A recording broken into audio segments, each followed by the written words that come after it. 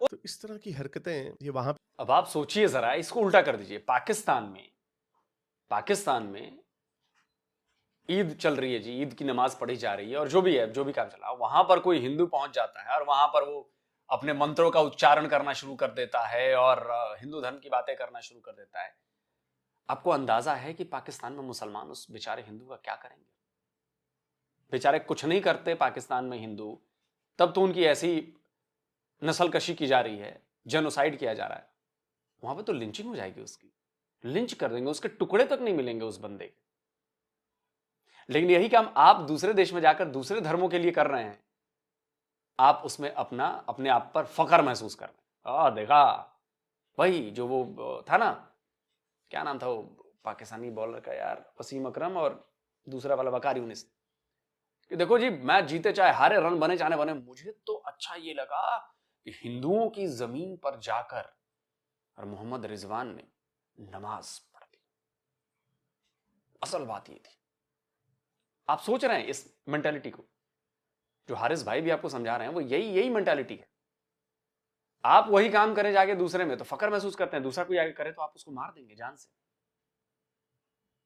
तो जब सामने वाली बात समझ जाएंगे और सामने वाले भी आपकी पिटाई ठुकाई करना चालू कर देंगे, तब काहे चिल्ला रहे हैं कि इस्लामोफोबिया इस्लामोफोबिया है। ये वहां पे जाके करते हैं और फिर ये कहते हैं कि लोग हमसे नफरत क्यों करते हैं, और पूरे वेस्ट में इनके खिलाफ, अगेन मैं फिर बता रहा हूँ, कोई चाइनीज के खिलाफ नहीं, भी इंडिया के खिलाफ वहां के रेसिस्ट लोग हर जगह पे होते हैं। अमेरिका में जो मागा का एक फार राइट का जो ग्रुप है, उन्होंने आजकल इंडियंस के ऊपर तोपे गर्म की हुई, लेकिन डोनाल्ड ट्रंप, इलॉन मस्क, जो उनके बड़े बड़े लोग हैं, वो आगे उनके खिलाफ के नहीं भाई, हम मेरिट के ऊपर लेंगे। इंडिया के एक्सपोर्ट है ह्यूमन पावर की, हाई स्किल्ड आईटी की ह्यूमन पावर, मैन पावर वो एक्सपोर्ट कर रहे हैं, हमें फायदा है H1B वीजा का। लेकिन ओवरऑल जो उनकी अवाम है, उनकी औरों से नफरत नहीं है, ना चाइनीज से, ना इंडियन से, ना फिलिपिनो से, ना किसी से। इनसे नफरत इस वजह से बढ़ रही है उनके खिलाफ। और एक तो ये हरकतें हैं ना, एक तो अपना इस्लाम का झंडा उन्होंने उनके ऊपर लहराना, दूसरा जो यूके में जो हो रहा है, मोमिनीन जो, और मोस्टली वो पाकिस्तान, 2% आबादी है यूके के पाकिस्तानी मुसलमान मर्द यूके के, और ग्रूमिंग गैंग का स्कैंडल। अभी ये खबर आई है कि हो सकता है कि तकरीबन 2.5 लाख के करीब लड़कियां 18 साल से छोटी, मोस्टली 13-14 साल की लड़कियां, जिनके किए इन लोगों ने वहां पे। तो यूके, जैसे मैंने आपको बताया कि वो डरते हैं रेसिज्म का इल्जाम ना लग जाए, और एक बल्कि उनकी स्टेटमेंट है, इसके ऊपर रिपोर्ट आ चुकी हुई है कि पुलिस वालों ने एक्शन इसलिए नहीं लिया क्योंकि उनको डर था कि कहीं हम पे रेसिज्म के इल्जाम ना लग जाए और फिर ये बाकी इंटरनेशनल हमारी जो शोहरत है वो कहीं खराब ना हो जाए, इसलिए वो चुप करके बैठे रहे। टॉमी रॉबिन्सन वो बंदा है जिसने बेचारे ने इसके ऊपर आवाज उठाई। सिर्फ रोदरम में तकरीबन 1500 लड़कियों के हुए, वो सारे पाकिस्तानी ब्रिट्स जो वहां के बॉर्न है मोस्टली, तो वो चुप थे। 2 टियर कियर नाम पड़ गया, कियर स्टारमर जो उनका प्राइम मिनिस्टर है, कि एक जस्टिस सिस्टम है वहां के गोरों के लिए और एक जस्टिस सिस्टम है मुसलमानों के लिए। ये सिर्फ मुसलमानों के खिलाफ ही क्यों आ रहा है? जब भी मैंने आपको हरकतें दिखाई, एक तो ये है ना, दूसरा ग्रूमिंग गैंग है। कुछ ट्रांसक्रिप्ट्स निकली हैं अदालत में से। अभी देखिए, अभी एक और वीडियो आया है, एक शायद ये पाकिस्तानी है और वो पकड़ा गया यही 13-14 साल के बच्चों के साथ गलत हरकत करने की कोशिश कर रहा था। अब वो कह रहा है कि मैं नया हूं, मैं यहाँ पे मुझे पता नहीं है, मुझे यहाँ का कानून पता नहीं, मैं तो शरिया लॉ फॉलो करता हूं। इट मीन्स कि वो ये बता रहा है कि शरिया लॉ में 12-13 साल की बच्ची के साथ ऐसा करना जायज है। तो भाई आपके यहाँ जायज होगा, पाकिस्तान में जायज होगा, ब्रिटेन में नहीं है, अमेरिका में नहीं है, कनाडा में नहीं है। वहां जाओगे लठ पड़ेगी। अब वहां लोग अब तुम्हें मारेंगे, और अभी तो सिर्फ पिटाई, ये पुलिस को पकड़ना चालू किया है, कत्लेआम होगा तुम लोगों का, याद रखना। लोग कब तक सहेंगे? माँ बाप कब तक सहेंगे? अपनी बच्चियों के साथ ऐसा होता देखते हुए सहेंगे? आप लोगों ने एक मन में धारणा बना ली है कि सारी जो बच्चियां हैं, औरतें हैं, वो सब लो कैरेक्टर की हैं, बहुत इजीली अवेलेबल है। नहीं है। आप उनके खुलेपन पर मत जाइए, और आपको लगता है कि इजीली एक्सेसिबल है, मत सोचिए ये सब बात। इसीलिए आप लोगों के साथ ऐसा हो रहा है।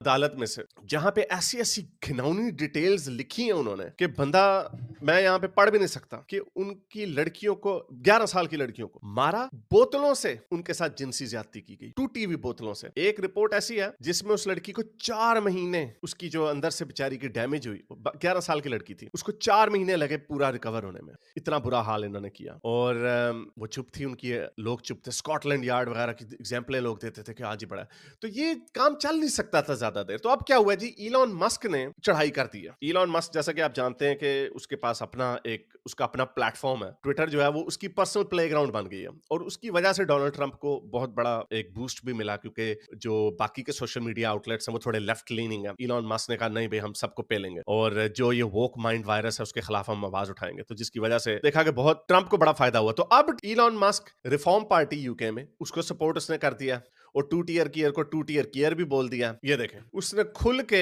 इतने बड़े मुल्क के, अपने एलाय मुल्क के वजीर आजम को कह दिया ये 2 टियर कियर है, कि कोई जस्टिस नहीं है। लोगों को जिनसी जराइम के ऊपर, और जो छुरियों से जो ये मारते हैं लोगों को, उनके ऊपर हमने देखा उनको छोड़ दिए, 5-5 साल की सजा होती है, 1-1 साल के बाद छोड़ दिया। और जिन्होंने फेसबुक पे गुस्से का इजहार किया, कोई बीच में कोई रेसिस्ट बात भी कर दी, उनको 2-2 साल के लिए अंदर कर दिया। तो ये उसके खिलाफ पड़ गया ये 10 मिलियन है, और उसने ये भी कह दिया कि टॉमी रॉबिन्सन को रिहा करो। और तकरीबन इलॉन मस्क कल से लगा हुआ है और तकरीबन 200 मिलियन से ज्यादा व्यूज हो चुके हैं। इंग्लैंड की आबादी से भी ज्यादा व्यूज इलॉन मस्क ने इस इशू के ऊपर डाल दिए, टॉमी रॉबिन्सन के और ग्रूमिंग गैंग्स के ऊपर जो मुसलमानों ने वहां पे हरकतें की हैं। और अवाम जो है इंग्लैंड की वो बड़ी पक गई है और वो अब ज्यादा राइट की तरफ जा रही है, रिफॉर्म पार्टी की तरफ जा रही है, जिनका तो नजरिया ये है कि हमने सारी इमिग्रेशनों को डिपोर्ट ऐसे कानों से पकड़ के निकालना चाहे तो वहां पे पैदा क्यों ना हुए। वैसे वेदर ये हो सकता है या नहीं हो सकता वो और बात है, लेकिन कल से जो इस्लामिस्ट प्रोपेगेंडस हैं, दिल्ली हुसैन और बुशरा शेख और ये जितने भी हैं, इनको कल से अपनी पड़ी हुई है कि ओहो जी फिर से इस्लामोफोबिया हो गया, देखो जी हमारे पीछे पड़ गए। इसके ऊपर डिटेल से मैंने इंग्लिश में एक वीडियो बनाई हुई है, ये वीडियो मैंने डिटेल से बनाई थी। इसके ऊपर इसके अंदर होम ऑफिस रिपोर्ट के गवर्नमेंट के जो स्टेटिस्टिक्स हैं उसमें वो मैंने उसमें से निकाल के आपको इनकी ऑफिशियल रिपोर्ट्स दिखाई हैं कि कुछ केसेस में 25%, कुछ केसेस में 35% और इन सम केसेस ओवर 50% ये जो छोटी बच्चियों के साथ जिनसी ज्यादती के जो वाकयात हुए हैं उसके अंदर पाकिस्तानी मुसलमान शामिल है। 50%, जबकि आबादी का हिस्सा है सिर्फ 2%। तो इतना ये गंदा काम इन्होंने किया और इसके ऊपर खामोश रही उनकी हुकूमतें, और जिसने आवाज उठाई टॉमी रॉबिन्सन उसको जेल में डाल दिया। तो ये जुल्म ज्यादा देर चल नहीं सकता था। तो और अब वेव उठ खड़ी हुई है थैंक्स टू इलॉन मस्क। और अब जो मैं कह रहा था पिछले बड़े अरसे से 2-3 साल से मैं कह रहा था कि इनकी कमबख्ती आनी है, वहां के लोगों ने उठना है। और हाँ, सिर्फ यही नहीं, यूके में तो उसने रिफॉर्म पार्टी को कहा और जर्मनी में एएफडी पार्टी जो कि वाकई फार राइट की पार्टी लगती है, उनके अंदर वाकई सर्टेन एलिमेंट्स हैं जो फार राइट के हैं। वो कई उनमें से प्रो रशिया भी हैं, I don't like AfD party, लेकिन वो वाकई बड़े सख्त लगते हैं। अगर फार राइट नहीं तो हार्ड राइट तो वो हैं ही। उसने उनको भी सपोर्ट कर दिया। और जो इलॉन मस्क के पास पावर है वो इस वक्त किसी और के पास, वो ट्रूली किंग मेकर बन गया। उसने पहले दुनिया का सबसे बड़ा बादशाह ट्रंप बनाया, अब उसने अपनी अटेंशन यूके की तरफ डाल दी है।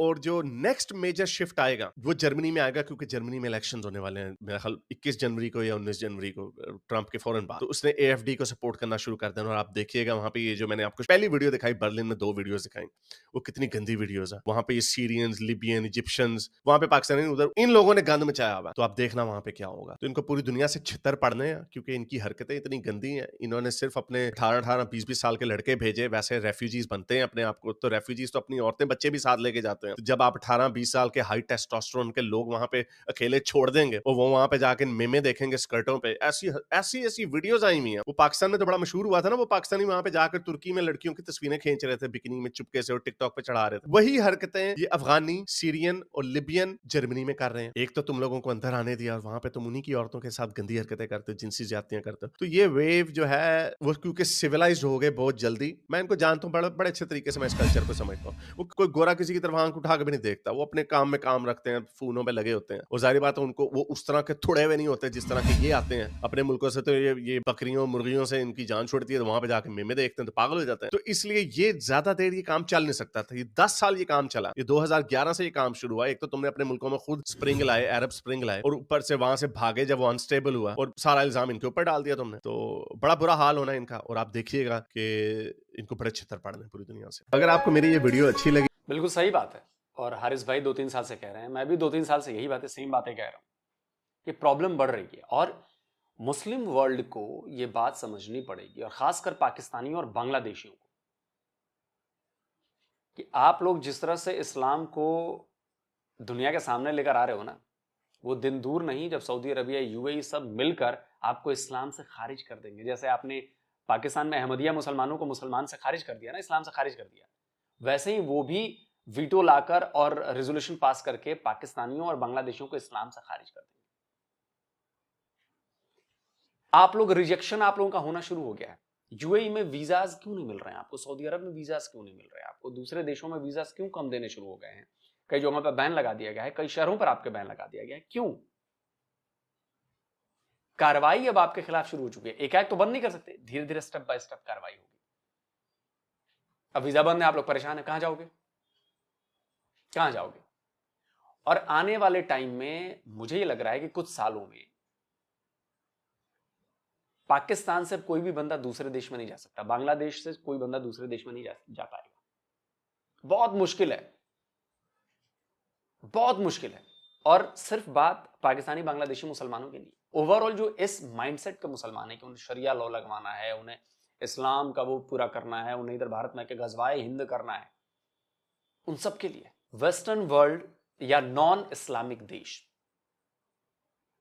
वो सारे एंट्री मुसलमानों के लिए बंद करेंगे।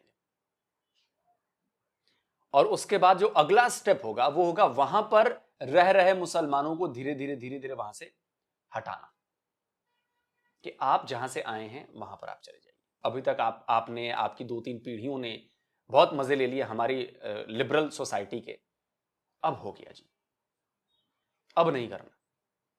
और ये होगा, आप देखिए 3 सालों में कैसे स्थितियां बदलेंगी ना बदली। मुसलमानों को लेकर दुनिया भर की सोच एक जैसी हो रही है। तो ये मुसलमानों को सोचना है कि आपने इंसानों की तरह रहना है या मुसलमानों की तरह रहना है। और इसमें सारे मुसलमान शामिल नहीं। मैंने कहा कि 100 का 100 मुसलमान ऐसा ही नहीं है, लेकिन हाँ परसेंटेज ज्यादा है। अगर 30% 40% लोग भी इस माइंडसेट के हैं तो पूरे 100% मुसलमान को उनका नाम खराब करेंगे। और प्रॉब्लम सबको होगी, वो 30-40% लोग ही ऐसे काम कर रहे हैं, लेकिन प्रॉब्लम 100% लोगों को होगी, 100% मुसलमानों को। तो बेचारे उन मुसलमानों के साथ भी गलत होगा फिर, जिनका इससे कोई वास्ता नहीं है, जो बेचारे लिबरल हैं, जो अपने बच्चों को पढ़ाना चाहते हैं, एक बेहतर फ्यूचर देना चाहते हैं अपने बच्चों को, सोसाइटी को कुछ अच्छा करके देना चाहते हैं, कि कल को ये ना कहा जाए कि यार ये मुसलमान है तो इन्होंने ये करके, वो कहेंगे नहीं एक ये भी मुसलमान है जो सोसाइटी को देकर गया है कुछ। तो उनके पर पानी फेर रहे हैं वो 30-40% जो बुरे मुसलमान, रेडिकल मुसलमान। तो इसमें बात यह बनती है कि जो अच्छे मुसलमान हैं, जो लिबरल मुसलमान हैं, जो इस तरह की हरकतें नहीं करते या इस तरह की सोच नहीं रखते, उनको आगे आना पड़ेगा, उनको बोलना पड़ेगा, उनको आवाज बुलंद करनी पड़ेगी और अपने लोगों को चुप कराना पड़ेगा कि गलती तुम में है, तुम सुधरो, गलत रास्ते पर मत चलो। अगर आप चुप रहे, मैं उन अच्छे मुसलमानों की बात कर रहा हूं, अगर आप चुप रहे तो फिर खामियाजा भुगतने के लिए तैयार रहिए आप लोग, प्रॉब्लम तो होगी फिर। दोस्तों आप क्या कहते हो? कमेंट करके अपनी राय जरूर दें। जल्दी मिलता हूं एक और नए वीडियो के साथ। नमस्कार, जय हिंद।